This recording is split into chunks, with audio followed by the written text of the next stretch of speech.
Serving as a business office, a rear-end lookout station, and a sleeping quarters, the Little Red Caboose is synonymous with the railroad.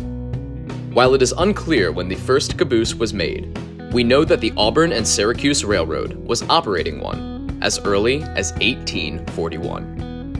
The term caboose comes from the Dutch and German term for cabin, or little house. The C-1775, built in 1907, is a specific type of caboose known as a bobber. These are known for their wooden bodies, 4 wheels, and single truck frames. Allowing little stability, they bumped and swayed while in motion, hence the bobber nickname.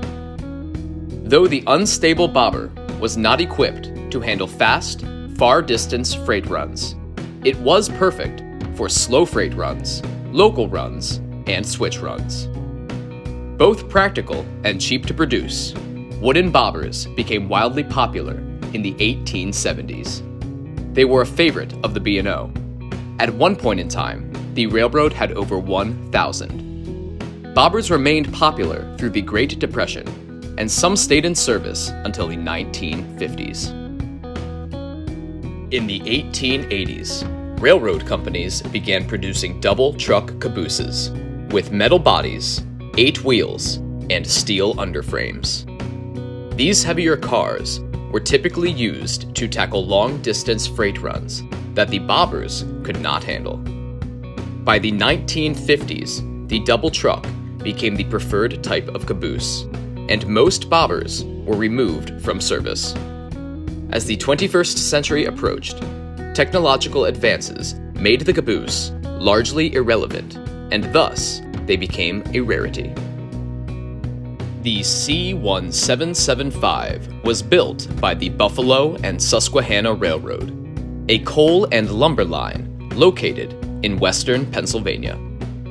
It was one of at least 9 I-11 type cabooses constructed for the B&S. In 1931, the B&S was absorbed by the B&O, and their cabooses became B&O property.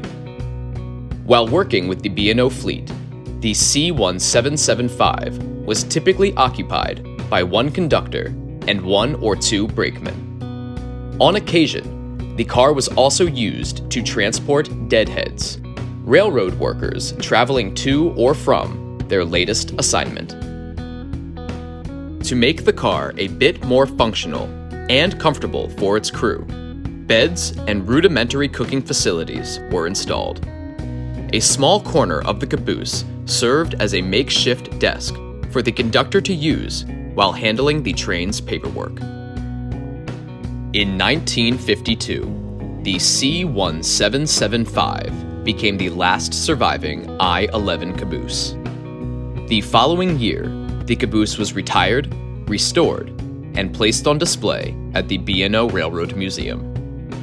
Visitors of the museum will find a mannequin standing on the back of the caboose and holding a Y-shaped stick.